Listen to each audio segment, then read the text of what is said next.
Hello, everyone. Welcome to Dose of Truth Tarot.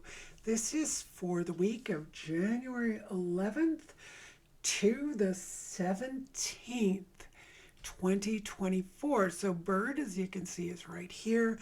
And I brought out two decks.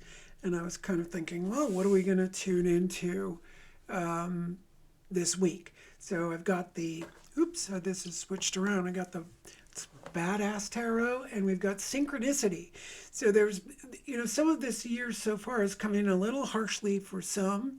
And I'm thinking, well, what's the gentleness and what is the harshness of this month? So that's a very particular, very specific kind of question. And as I've asked all of you, you can always send me something that you'd like to know that can help you out through your daily life. So let's look at the harshness of what's going on. And I'll ask, what are the difficult things that we need to overcome and take care of for the next week? So I'm going to put three cards for this. So here's the first one trying to come out. That's the Nine of Cups. So this is emotional. And we got two that came out together. So here we're going to look at, okay, I don't even know if you're allowed to say this on social media, but I'm free from your BS is this one. And here you have tears coming from the eyes. But this is a sword card. So if you look at this, the difficulty is our emotional world we tend to listen to people's belief systems. We take things at face value, right, rather than questioning. So this says, I am free from your BS because, I can I can take my sense of who I am, be free of what someone says, and be able to. Nine of Swords is the mind. This is where we could question, we could figure out what to do, we can research, we can find out what's going on. That can be with an opinion, but when it comes to someone's opinion and you're affected by their opinion, Nine of Swords would say, hey, you already believed that. You already have an inner dialogue that says, I'm like this. Or you might say you're not like that, right? Let's say somebody says, you're a very silly person, and you get very upset about it. Well, that's because you already believed somewhere down the line that you were a silly person. You might have battled all your life against it, and you've become a very serious, straight up person who does all their research. So it bothers that part of you that was never, let's say, loved or cared for. So this is a time where we look at our identities, the ones we want and the ones we reject, and realize we need to love both sides of those identities. If I'm serious or I'm silly, well, that's fine, because sometimes I am serious and sometimes I'm silly.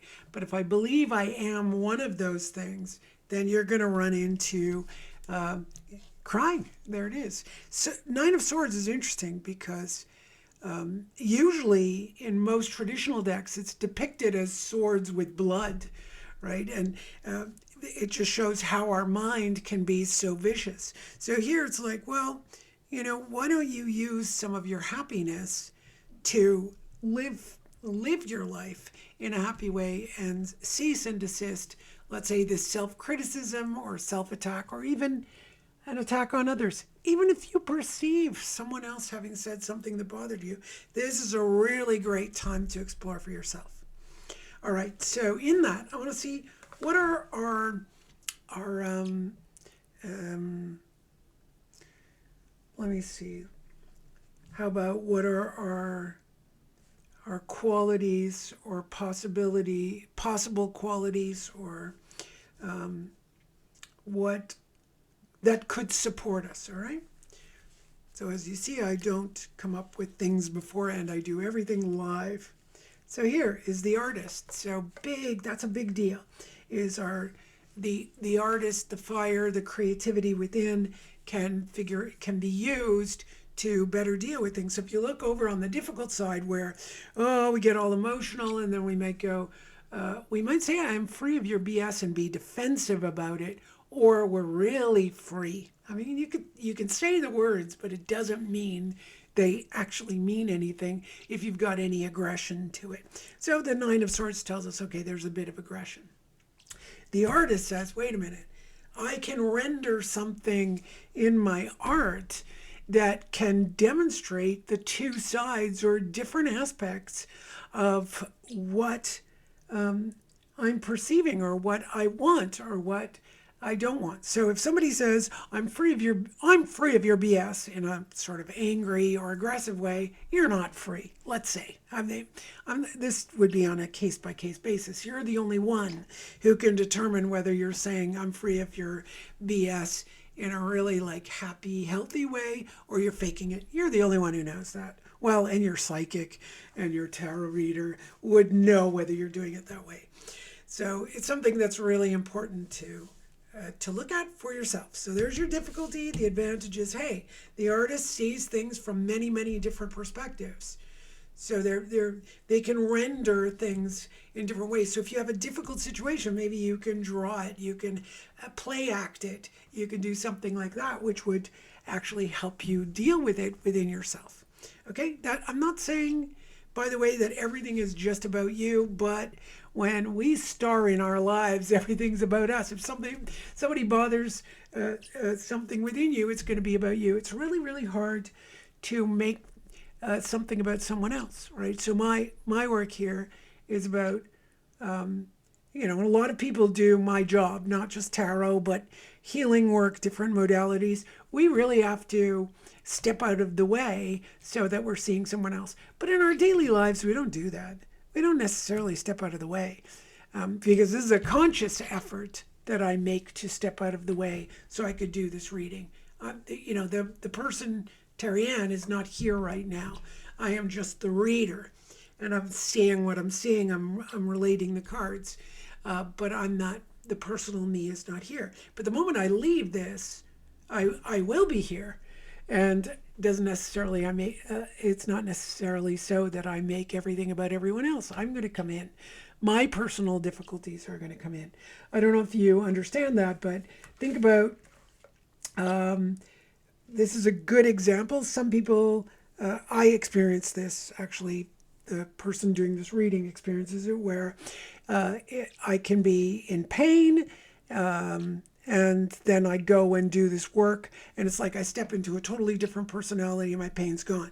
And then the minute I come out and I go back into myself, the pain comes back. Many things, you could be crying, and then you meet up with someone, and you just snap out of it, and you talk to that person normally. Let's say somebody calls you up on the phone and says, "Oh, I'm calling from the electric company." Okay. So you call from the electric company and now you stop crying and you just deal with the electric company. Then you get off the phone and you start crying again. So it's really important to understand that. The second thing, it's important to understand it when we're dealing with these things in our lives. The artist would be detached from the emotional content of what is going on, which might help you to deal with these aspects over here. The imagination, this is a second card here, imagination. We often have to be careful what part of, let's say you have an internal dialogue of a conversation with someone else, and then you go try and have that conversation with them, and it doesn't work. Well, the reason being is you did it in your imagination. It's not reality, and it can be difficult. But you can use your imagination to put together, ways of dealing with a situation, and then go try them out. Some of them will fail. Some of them will work. So there you go. This is let's pull one more. And this one is child. Okay, well, that's absolutely beautiful. So the child is the one that we need to access. So yes, our inner child can be wounded, but the child knows how to play. The child knows how to play. Part of play is work, right? You've seen kids build a snowman or a pillow fort. and they sweat. They work really hard to put it together. So it's the same in our lives, that work becomes part and parcel of play. The difficulties in our lives, it's saying here, well, you should be able to be like the child, go in your imagination, come out as an artist, and play with these difficult circumstances. Play with the difficult circumstances. So, okay, so I want to be free of someone else's problems, but I don't want to just close the door on them, because the cards say Nine of Swords, so much of it is our own mental machinations. Because if you put this Nine of Swords with imagination together, let's say they're working as a in unison, my imagination might create thought problems with someone, think about problems that don't actually exist. So we need to separate those, right? Separate them, so the imagination is a place where we can see different angles. The artist does that too, see things from different angles. And the child is the one who usually, sees things really clearly, usually sees the parents really clearly, because they don't have all these belief systems, the Nine of Swords, that have accumulated yet, especially the young child. All right, well, I hope you have a great time this week, kind of discovering different ways of dealing with problematic situations. And please like, share, and subscribe if you would. That really helps me out, so I could continue to bring you these videos. But I could also, make them better. I'd like to improve them, but I need support. It's nice to have questions from you. It's nice if you share, so we get more and more people watching, and be able to bring you more and more quality that you like. All right, take care. Have a great day.